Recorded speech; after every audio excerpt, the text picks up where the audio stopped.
miliar ya. Dana itu memang pemerintah sudah gunakan sebagian sebelum tanggal 3 April. Ya. Karena bencana di Flores Timur itu bukan hanya Seroja tanggal 4 April itu, tidak. Sebelum tanggal 3 April itu sudah ada sekian bencana ya yang menyebabkan kerusakan fasilitas umum, khususnya akses jalan. Nah, ya. Sebagai contoh di Ileboleng itu ada 2 titik jalan putus. Di Solo Selatan itu jalan hampir putus, itu sepanjang sekian ratus meter. Di Tanjung Bunga itu jembatan putus. Pemerintah memang harus menggunakan dana BTT untuk membangunnya. Dan untuk membangun itu pemerintah tidak perlu harus lapor dulu ke DPRD atau kepada siapapun. Pemerintah buat, nanti baru saatnya pemerintah pertanggungjawabkan itu. Jadi memang benar, kita sudah gunakan sebelum tanggal 3 untuk kebutuhan itu, ya. Bencana yang terjadi sebelum tanggal 4 April itu. Nah. Ya, kemudian menyusul bencana tanggal 4. Ya. Mau tidak mau, pemerintah butuh anggaran tambah lagi untuk BTT. Dan pemerintah harus lakukan itu. Karena kepentingan masyarakat di bawah, dan memang kita ikuti aturan-aturan yang ada ya. Aturan yang jelas. Kalau teman-teman DPR pasti pahamlah aturannya, atau teman-teman yang pernah di DPR pasti pahamlah aturannya. Kalau itu kemudian diperdebatkan sebagai sebuah kesalahan, ini kita lagi perbodoh masyarakat, adalah kepentingan lain. Jangan membungkus diri dengan kepentingan lain. Ya, nanti ketulusanmu itu hilang. Ya. Jangan membungkus diri. Penegasan saja Pak Bupati. Artinya bahwa anggaran itu sudah dianggarkan oleh DPR tahun 2020 ya, gitu. APBD 2021. 2021. Ya, sebesar 6,5 miliar. Lalu digunakan untuk itu ya, sebelum badai itu kan ada Sebelum bencana. badai ada bencana. Termasuk di dalamnya juga pemanfaatannya untuk kepentingan COVID.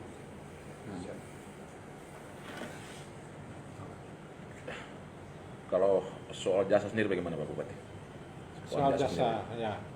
Memang ada satu hal yang sering terjadi ya.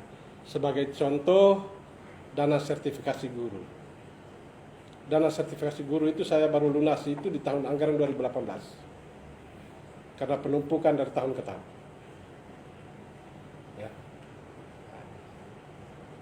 Kalau benarnya ya, kita harus anggarkan jasa ya, uang jasa itu tahun berikutnya. Jadi jasa 2019 harus kita anggarkan di tahun 2020. 2020 punya harus dianggarkan di tahun 2021. Saya menyadari sekali bahwa itu benarnya.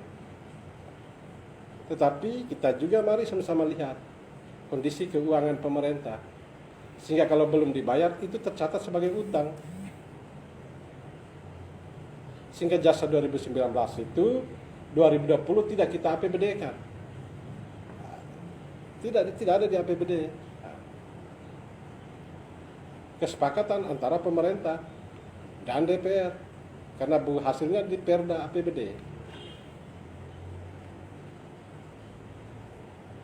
Di 2021 kita sudah anggarkan.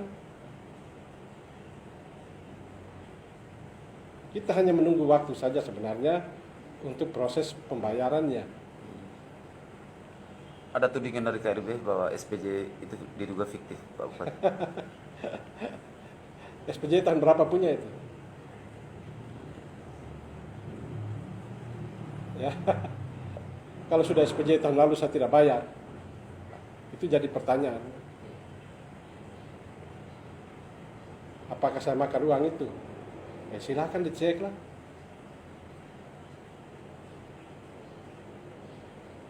Ya, jadi di APBD 2021 itu untuk jasa tahun 2019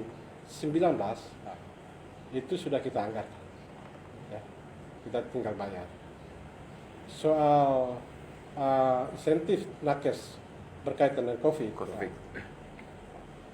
Tahun lalu itu pemerintah pusat intervensi insentif untuk nakes yang dianggarkan melalui DAK tambahan. Tahun 2020 melalui PMK itu diperintahkan untuk dianggarkan dari dana DAU. Sementara insentif 2020 yang belum dibayarkan itu karena dana DAK tambahannya hanya sekian, sementara kebutuhan itu sekian rupiah. Kita menyurati pemerintah pusat, karena pemerintah pusat lah punya kewenangan terhadap itu. Di PMK yang terbaru itu juga tidak ada penegasan bagi pemerintah daerah untuk menganggarkan, ya, untuk menganggarkan insentif tahun 2020, tidak ada. Jadi pemerintah sekarang hanya menganggarkan insentif nakes untuk tahun 2021. Selanjutnya mari kita tunggu bagaimana perkembangan dari pemerintah pusat. Apakah mereka mau melunasi apa yang menjadi beban tahun 2020 atau mereka mau limpahkan itu kepada pemerintah daerah. Kalau mereka mau limpahkan kepada pemerintah daerah, ya buatlah aturannya.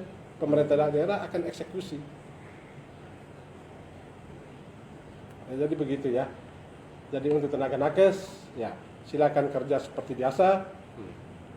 Yang belum dibayar itu adalah hutang.